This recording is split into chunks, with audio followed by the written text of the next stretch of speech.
बिस्मिल्लाहिर्रहमानिर्रहीम। शुरू अल्लाह के नाम से जो बड़ा मेहरबान और निहायती रहम करने वाला है। तमाम हज़रात दुरूद पाक पढ़िए। अल्लाहुम्मा सल्ली अला मुहम्मद व अला आलि मुहम्मद कमा सल्लैता अला इब्राहीम व अला आलि इब्राहीम इन्नका हमीदुम मजीद। अल्लाहुम्मा बारिक अला मुहम्मद व अला आलि मुहम्मद कमा बारकता अला इब्राहीम व अला आलि इब्राहीम इन्नका हमीदुम मजीद।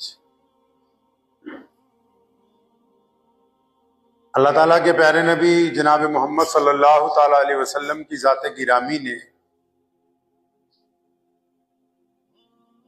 दुनिया में तशरीफ आवरी के बाद इंसानों में इंसानों की जो गुलामी का निज़ाम था उसको ख़त्म फरमाया। ये इस्लाम का सबसे बड़ा नुमाया पहलू है कि इस्लाम आने से पहले मंडियों में जिस तरह आज जानवर फरोख्त होते हैं, बाजारों में जिस तरह आज चीजें बिकती हैं, बिल्कुल इसी तरह आज से 1500 साल पहले तक चौक चौराहों में जानवरों की जगह इंसान फरोख्त होते थे। औरतें बेची जाती थी, मर्द बेचे जाते थे, बच्चे बेचे जाते थे, बूढ़े बेचे जाते थे।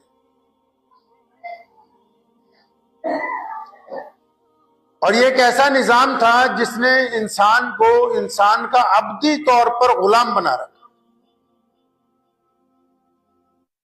प्यारे मोहम्मद अलैहिस्सलातु वस्सलाम ने गुलामों को आजाद करने का सिलसिला शुरू किया और फिर हुक्म हुआ कि अल्लाह करीम ने कोई ऐसा बच्चा पैदा ही नहीं हुआ दुनिया में, चाहे वो किसी भी जिन्स का हो, जिसको रब करीम ने गुलाम पैदा किया। प्यारे पैगंबर अलैहिस्सलातु वस्सलाम का हुक्म है कि हर पैदा होने वाला बच्चा आजाद है, चाहे वो मर्द है या औरत है। उस पर किसी का इख्तियार नहीं हो सकता, उसको बेचा नहीं जा सकता। इस्लाम के निजाम इनकलाब ने दुनिया में से गुलामी के इस निजाम को बिल्कुल उखाड़ के रख दिया। लोगों ने सुकून की सांस ली, इत्मीनान आने लगा कि अब हम भी आम इंसानों की बराबर जी सकते हैं। इसके साथ साथ नबी अलैहिस्सलातु वस्सलाम ने इंसानों को ज़हनी तौर पर गुलाम बनाने का जो दूसरा पैरेलल निजाम, उसके बराबर एक और निजाम चल रहा था। वो कौन सा निजाम था? वो ये था कि कोई भी बंदा किसी को एक रकम देता था, फिर उस रकम की एवज माहनामा सूद के ऊपर पैसे लेता था। तो अल्लाह करीम ने इसके ऊपर पकड़ की कि जिस तरह इंसान इंसान का गुलाम नहीं बन सकता, इसी तरह हम किसी के साथ सूदी लेन देन करके उसको अपना गुलाम जो है वो नहीं बना सकते।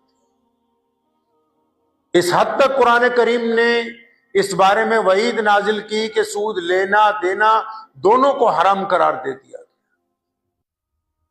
फिर यहां तक अल्लाह करीम ने कहा कि अगर कोई नहीं हटता तो ऐसे जैसे वो रब रसूल से जंग का ऐलान कर रहा है। सूद खाने वाला ऐसे जैसे वो अपनी मां के साथ जिना कर रहा है। सूद लेने देने को मोहम्मद रसूलुल्लाह सल्लल्लाहु अलैहि वसल्लम ने नापसंदीदा नहीं बल्कि हराम करार दिया। इस्लाम के इस दूसरे इनकलाबी कदम ने, ये देखिए कितना बड़ा फर्क पैदा किया पूरी दुनिया में। आज अगर आप वर्ल्ड का इंडेक्स बनाएंगे, जिस तरह हर चीज का रेशो बनाया जाता है, अगर वर्ल्ड इंडेक्स देखेंगे तो उसमें खुदकुशियां करने वाले मुसलमानों की तादाद 0.1% नहीं मिलेगी, जबकि पूरी दूसरी दुनिया जो है वो खुदकुशियों के बाजार में दौड़ी चली जा रही है। क्यों? क्योंकि उन्होंने सूद के निजाम को अपने ऊपर मुसल्लत कर दिया। अल्लाह करीम ने इसे पसंद नहीं किया, मुसलमानों को मना किया कि सूद मत लो, सूद के जरिए कारोबार ना करो। सूद के जरिए एक दूसरे से लेन देन ना करो। सूदी रकम जो है बिल्कुल इस तरह जिस तरह एक दूध के प्याले में सिर्फ एक कतरा पेशाब का डाल दिया जाए तो आप कहते हैं ये पूरा 50 किलो दूध खराब हो गया, जबकि कतरा तो सिर्फ एक डाला गया है, उसके बावजूद सारा खराब हो गया। इसी तरह वो सूद की रकम है जो रिस्क हलाल में अगर 1% भी दाखिल कर दी जाए तो सारे का सारा रिस्क हलाल खराब हो जाता है। सूद के जरिए लोग इंसानों की जिंदगियां बर्बाद करते हैं, मजबूरियां खरीदते हैं, फिर नौबत जिस्म बेचने तक पहुंच जाती है। आज माशरा फिर उसी तरफ। दुनिया में यहूदी सिर्फ 2-4% है, लेकिन उनकी रीढ़ की हड्डी क्या है? सूद का निजाम है। उन्होंने सेविंग अकाउंट्स के जरिए पूरी दुनिया को यह समझाया कि सेविंग करो, सेविंग करो। किस काम के लिए सेविंग करो? कोई 1000 रुपया, 2000 रुपया, 50,000 रुपया की आपको इसके ऊपर इंटरेस्ट रेट मिलेगा, लेकिन आपकी सारी सेविंग इकट्ठी करके वो करोड़ों रुपया सूद का इकट्ठा कर रहे हैं, उसमें से एक कतरा आपको दे रहे हैं, और वो कतरा भी कतरा है हराम के कतरों में से कतरा है।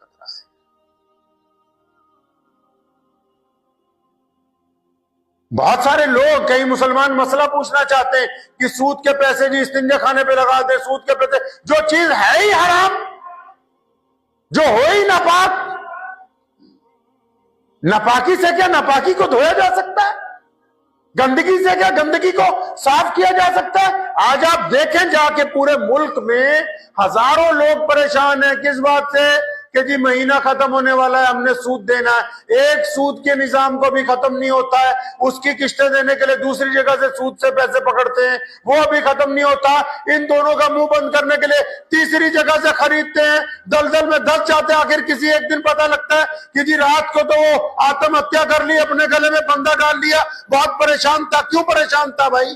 क्योंकि सूद के निजाम ने उसकी जिंदगी को जकड़ लिया अपने, खुशियां खा गया वो निजाम। यहूद और नसारा को इस्लाम से सबसे बड़ी तकलीफ इन दो बातों से हुई। जब मोहम्मद रसूलुल्लाह सल्लल्लाहु अलैहि वसल्लम ने ऐलान किया कि इंसान इंसान का गुलाम नहीं होगा, और जैसे ही दूसरा ऐलान आया कि सूद लेना देना दोनों हराम है। सैयदना अब्बास रजी अल्लाह तआला अन्हु, इस्लाम आने से पहले सूद आम था, बहुत बड़े व्यापारी थे। नबी अलैहिस्सलातु वस्सलाम के चचा, जिस दिन सूद के हराम होने की हुर्मत नाजिल हुई, नबी अलैहिस्सलातु वस्सलाम ने सबको इत्तला दे दी। सुबह को वो महीना पूरा होने के बाद आमदनी आया करती थी, कई लाख रुपए उनको। तो जिस शाम को हुई हुर्मत, तो इश्क देखिए नबी अलैहिस्सलातु वस्सलाम के साथ सहाबा इकराम रज़ी अल्लाह तआला अजमईन का। ये नहीं कहा कि इस ऑर्डर को सुबह तक के लिए डिले कर लिया जाए, या कल से इस हुक्म को मान लिया जाएगा कि अब तो एक महीना हो गया, इतनी बड़ी रकम आने वाली है। नहीं, जिस वक्त मोहम्मद रसूलुल्लाह ने हुक्म दिया कि आज से ये काम हराम है, तो उसी वक्त से उस हराम काम को हराम ही तस्लीम कर लिया। बहुत सारे लोग आइडिया देते हैं घर पे बैठ के आपको कि फलां काम करो, सूद पे पैसे पकड़ लो।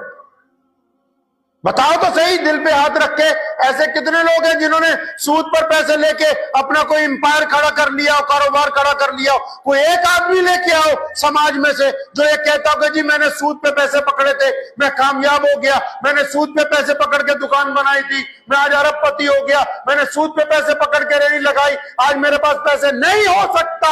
जिस चीज में बरकत नहीं है, अल्लाह ने जिसको हराम कहा, मोहम्मदुर रसूलुल्लाह ने जिसको हराम कहा, जो इंसानों का खून पीसने के लिए, खून चूसने के लिए बनाई गई हो, आप जब उस गंदगी के जरिए कारोबार करेंगे, उसमें किसी कीमत पर बरकत नहीं आ सकती।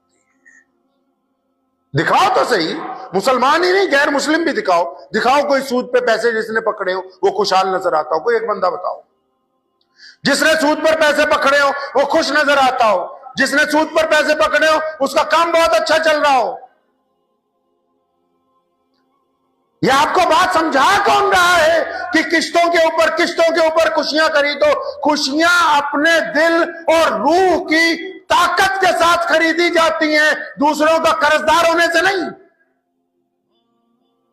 मुल्क में आज तक, पूरी दुनिया में आज तक जितनी भी आजादी की लड़ाइयां लड़ी गई, वो इसलिए नहीं लड़ी गई क्यों? क्या दूसरों के राज के अंदर इंसान खाता पीता नहीं, सांस नहीं लेता, कपड़ा नहीं पहनता? नहीं नहीं, क्योंकि अपनी आजादी, अपनी खुद मुख्तारी बड़ी अहमियत रखती है। उसमें इंसान चाहे बेहतरीन खाए, चाहे फाके के साथ रहे, वो किसी का मोहताज नहीं होता है।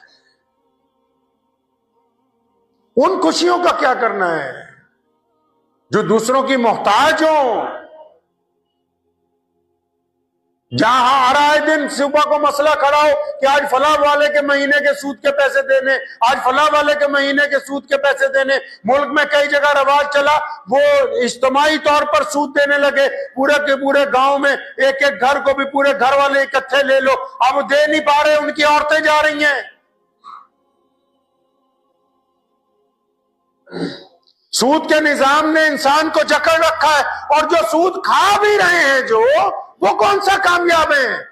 उनको भी सुबह शाम यही फिक्र लगी हुई है, फलां जगह हमारे पैसे मर गए, फलां जगह से किश्त नहीं आई, फलां लेके चला गया। उन्होंने सूद के चक्कर में अपना किरदार भी खराब किया, अपनी जुबान भी खराब की, अपना लहजा भी खराब किया, अपना मिजाज भी खराब किया, अपना खाना पीना भी हराम किया, क्योंकि सुबह दोपहर शाम बस इसी बात का ऊपर गुरूर चढ़ा हुआ है, फतूर चढ़ा हुआ है, गुस्सा चढ़ा हुआ है कि जी फलां मेरे पैसे मार गया, फलां से मैंने इतने पैसे लेने थे। तो जो लोग सूद ले रहे हैं वो भी परेशान है, जो सूद दे रहे हैं वो भी परेशान है। अल्लाह करीम ने इसको मना फरमाया। एक बहुत बड़े बुजुर्ग है, नाम मेरे जहन में नहीं आ रहा, गुजरे जा रहे थे तो कसाई की दुकान के आगे से, तो कसाई जानने वाला था, कहने लगा मियाँ आज बहुत बेहतरीन जानवर बनाया है, कुछ ले जाओ गोश्त घर के लिए 2-4 किलो। तो उन्होंने जेब में हाथ डाला, फरमाने लगे नहीं यार आज पैसे हैं नहीं, मैं कल लेके जाऊंगा। तो कहने लगा कोई बात नहीं, उधार ले जाओ, पैसे आ जाएंगे, पैसे कल आ जाएंगे। तो हजरत फरमाते क्यों? जो उधार तेरे साथ करना है अपने पेट के साथ ना कर लूं? जो उधार मैंने तुम्हारी दुकान से करना है अपने मिजाज से ना कर लूं, अपने दिल से ना कर लूं, अपने दिमाग से ना कर लूं, अपने बच्चों को ना समझा लूं, अपनी बीवी को ना समझा लूं कि उधार से लाई हुई खुशियां कामयाबी की जामिन नहीं होंगी कल को। सूद का निजाम रिश्तेदारियां खत्म कर रहा है, सूद का निजाम दोस्तियां तोड़ रहा है, सूद का निजाम ताल्लुकात खत्म कर रहा है, सूद का निजाम आपस के सलाम दुआ को बंद कर रहा है, सूद का तो निजाम जिनसे पुरानी दोस्तियां थी उनसे पैसे सूद के ऊपर पकड़ लिए, उनको खत्म कर रहा है। तो अल्लाह करीम ने इसीलिए इसको हराम करार दिया कि इसमें बरकत नहीं है, इस काम से हट जाओ पीछे। और आखिर सूद यहां तक पहुंचता है कि इंसान को अपना जिस्म बेचने के लिए मजबूर कर देता है। या तो लोग बहुत ज्यादा पैसा आने पर दूसरों के साथ अय्याशी करते हैं, या बहुत ज्यादा गुर्बत आने पर अपने जिस्म का सौदा दूसरों के साथ करते हैं। सूद वो निजाम है जो आपको ज़हनी तौर पर भी जिस्मानी तौर पर भी लाचार करता है, मजबूर करता है, दूसरे का गुलाम बनाता है। कितने लोग हैं रोजाना अखबारात में आता है कि जी आज उन्होंने, कितने किसान हैं, कितने मजदूर हैं, पढ़िए अखबार। बैंकों के निजाम ने उनको जकड़ लिया अपने अंदर, सूदखोरों ने उनके गिर्द अपना पंजा मजबूत कर लिया।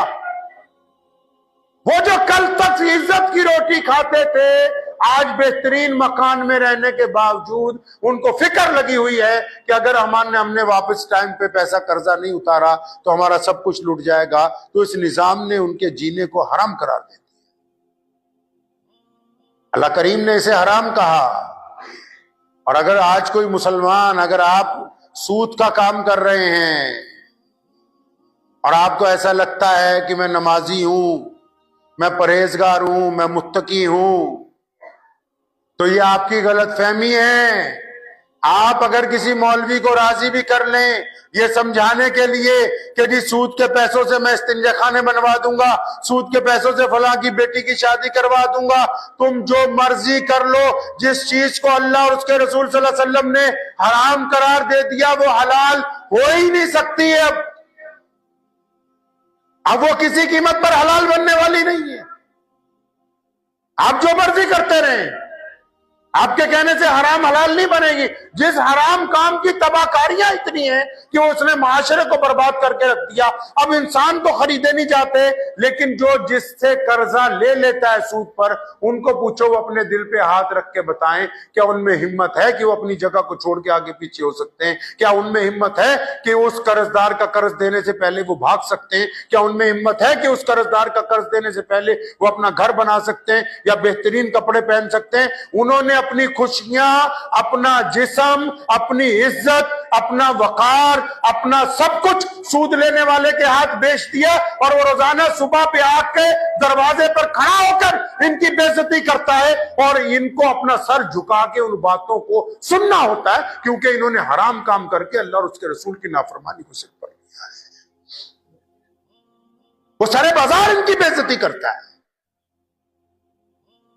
और उसके बाद ये खामोश है। खामोश क्यों है?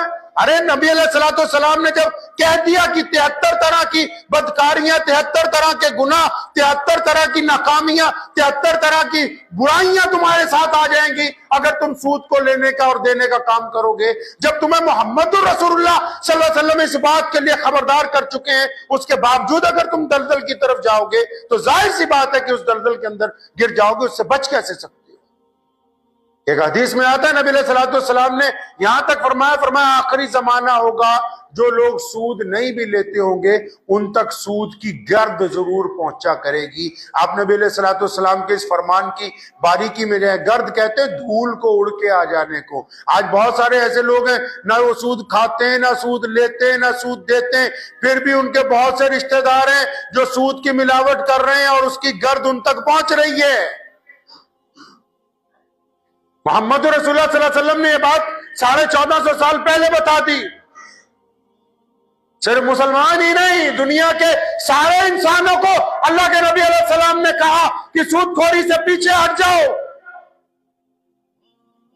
यह सूदखोरी सिर्फ पैसों का सौदा नहीं है, इंसान के जमीर का सौदा है, इंसान के जिस्म का सौदा है, इंसान के जज्बात का सौदा है, इंसान की इज्जतों का सौदा है। अगर ये सिर्फ पैसे का सौदा होता तो इस्लाम इसको जायज करार दे देता, लेकिन ये सूदखोरी इंसान की खुशियों को निचोड़ के उसको फांसी के फंदे तक लेके जाता है, उसको आत्महत्या के लिए मजबूर करता है। इसलिए मोहम्मद रसूलुल्लाह सल्लल्लाहु अलैहि वसल्लम ने तमाम इंसानों को खबरदार किया कि इस काम के साथ पीछे हट जाओ।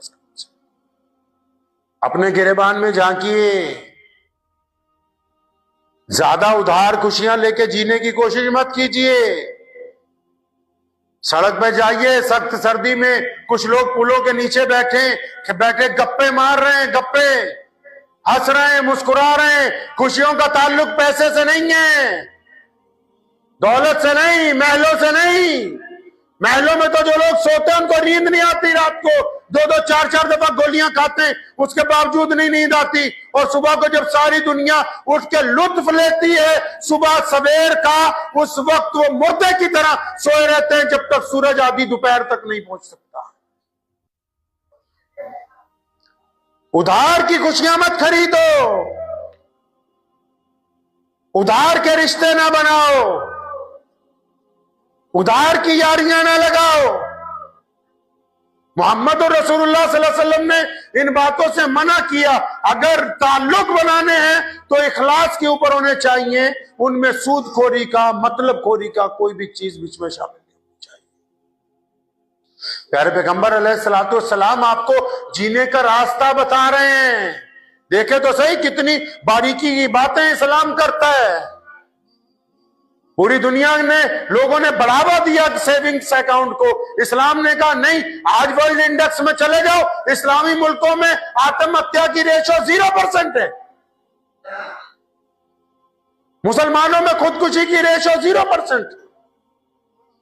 और जिन्होंने सूद को जायज करार दिया, जिन्होंने सूद के लिए मेले लगाए, जिन्होंने कहा कर्जा ले लो, मेला लगा रहे, जाके पूछो उनसे कि उनके माशरे में, उनके इलाके में, उनके घरों में आए दिन एक जनाजा उठता है। वो इसलिए उठता है क्योंकि ये कर्ज के अंदर दब गया, ये कर्ज के अंदर मर गया, इसको कर्ज अदा करने के लिए पैसे नहीं थे। मोहम्मद रसूलुल्लाह सल्लल्लाहु अलैहि वसल्लम ने इंसानों की हर उस बला से हिफाजत की है जो आने वाले दौर में भी इंसानों को तकलीफ पहुंचा सकती थी। रसूलुल्लाह सल्लल्लाहु अलैहि वसल्लम ने 1450 साल पहले ही हमें बता दिया कि अगर सूद की तरफ जाओगे तो तुम अपनी हलाकत के जिम्मेदार बन जाओगे।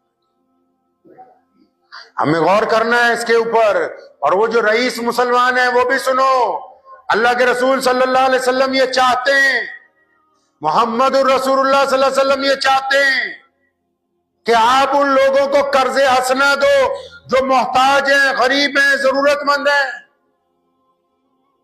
कर्जे हसना बोलते हैं कि पैसे दे देने, कोई बात नहीं, 6 महीने में लौटे, साल में लौटे, 2 साल में लौटे, 5 साल में लौटे।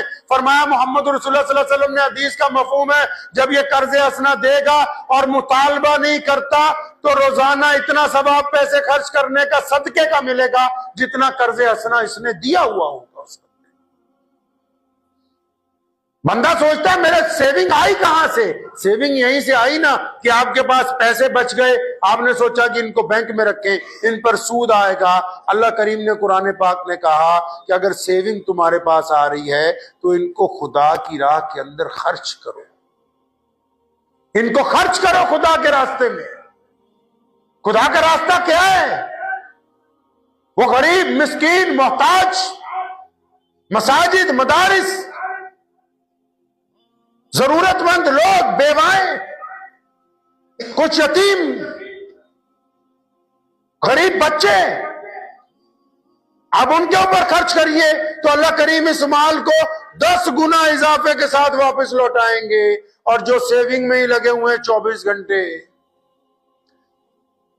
कई आपने देखा होगा, यहाँ हमारे यहाँ बाजार में है कुछ लोग मांगने वाले, वो सारा दिन में 500, 700, 800, 1000, 1500 जितने भी उन्होंने कमाने, सुबह जाके पहले बैंक में जमा करवाएंगे, उसके बाद फिर दोबारा मांगना शुरू कर देंगे। अब जो लगे हुए हैं सेविंग करने के लिए, धड़ाधड़ की नहीं, 1000 महीने, 2000 रुपए, 10,000 रुपए, 50,000 रुपए सेविंग में जाने चाहिए, सेविंग में जाने चाहिए।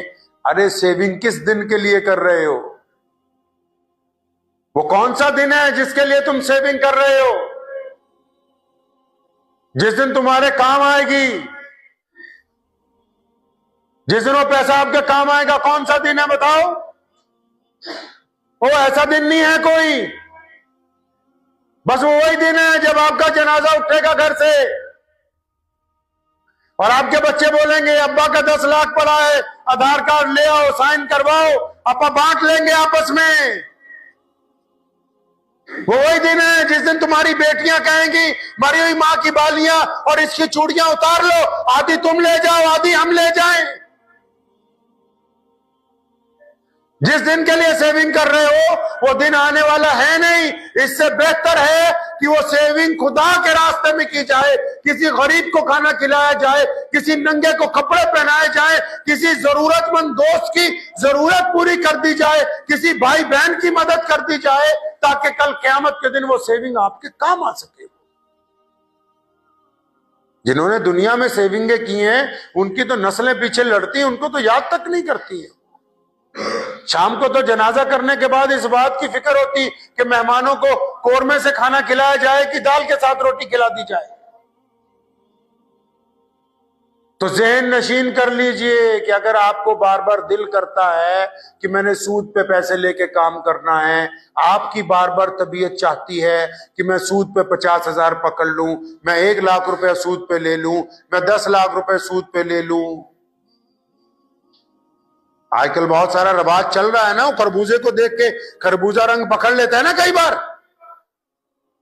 खरबूजा जब होता है ना तो उसको देख के एक सेब अगर खराब हो पेटी में रख दीजिए तो आप 2-4 दिन बाद निकालिए पूरी पेटी खराब हो जाएगी। तो आपको अगर रंग चढ़ रहा है ना सूदखोरों को देख के, तो इस बात को लिख लो, मोहम्मदुर रसूलुल्लाह का हुक्म है, कहो सल्लल्लाहु अलैहि वसल्लम, सल्लल्लाहु। हाँ, अगर आपको सूद पर पैसे लेने का शौक हो रहा है ना, या सूदखोर जो मुसलमान है जो सूद पर पैसा देना चाहते हैं, दोनों नोट कर लो, अपने अपने दिल की तख्ती पे लिख लो। सूदखोर मुसलमान जो सूद पर पैसा देना चाहते हैं या सूदखोर मुसलमान जो सूद पर पैसा लेना चाहते हैं, दिल की तख्ती पे लिख लो, ये मुहम्मदुर रसूलुल्लाह सल्लल्लाहु अलैहि वसल्लम का हुक्म है। क़यामत आ सकती है, सूदखोरों के साथ अल्लाह की मदद नहीं आने वाली।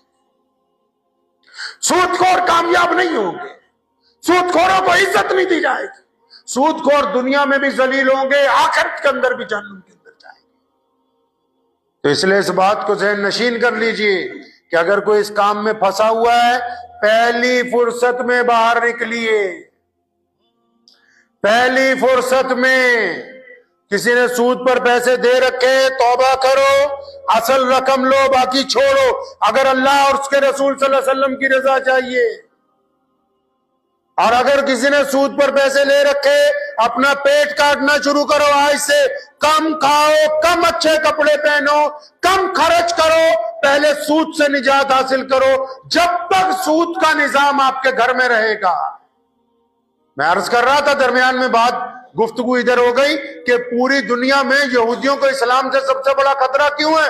क्योंकि उनकी रीढ़ की हड्डी सूद पर टिकी हुई है। उन्हें पूरी दुनिया के लोगों को सेविंग अकाउंट्स में लगा दिया। पैसा तुम्हारा, जूती तुम्हारी, सिर भी तुम्हारा। उनको इस्लामी बैंकिंग से क्या तकलीफ होती है?